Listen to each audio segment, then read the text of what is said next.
ምንድን ነው አልተረጋጋሽ? አይ ተረጋግቻለሁ፣ ደህና ነኝ። እንጃ ለምንድን ነው አላውቅም፣ እጄ ተንቀጠቀጠ። ገፍተሽብኝ ነበር። ወይኔ በጣም ይቅርታ። አዎ መልዕክት ነው ልክ አለ። ይቅርታ በጣም እሺ። እንዴት ነሽ? አለሁ እግዚአብሔር ይመስገን። ሰላም ነው አለ አለ እንትን ውሃ እሺ ጠጣ። በጣም ትደፊ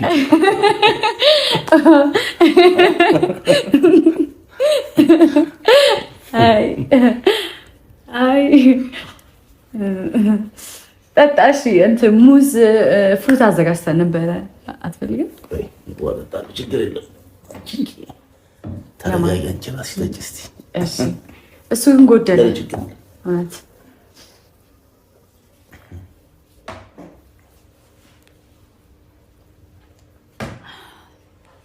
ፍሩት ያዘ እውነት። ፍሩት አትፈልግ? አያስፈልግም።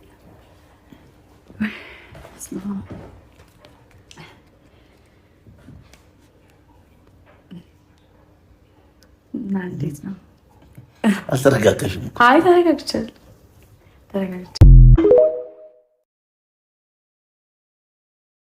ሰላም ሰላም ቤተሰቦች እንዴት ናችሁ? ደህና ናችሁ? እኔ የምላችሁ ጽጌ እውነትም ሽማግሌ ተላከ ወይስ ድራማ እየሰሩብን ነው?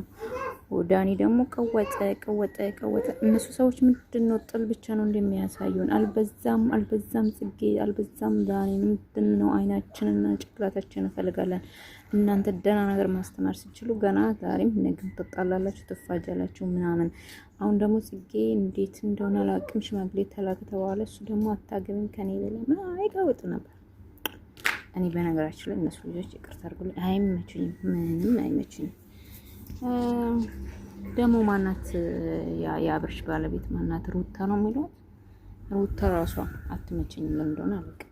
ለምን እንደሆነ ታውቃላችሁ? ይሁን ደህና ነገር አስተምሩ። ሁሌ ተጣሉ፣ እኔ እንደዚህ ነው ደህና ነገር አስተምሩ። እውነት ትውልድ የሚማርበት። እነዚህ አንዴ ያፈቅራሉ፣ አንዴ ያገባሉ፣ አንዴ ይፈታሉ። በቃ ግራ አጋቡን እኮ። እንዲህ ስነ ስርዓት ያዙ እንጂ ምንድን ነው? ኢትዮጵያ ውስጥ እኮ ነው ያለነው። በጣም ለብር ብላችሁ እኮ ሀገሩን አጠፋችሁ። ምን አስባችሁ ነው? እኛ እንፈልጋለን ሀገራችን። እኛ ገና ልጅ ወልደን እናሳድጋለን። ልጆቻችን ከእናንተ ሊማሩ ነው።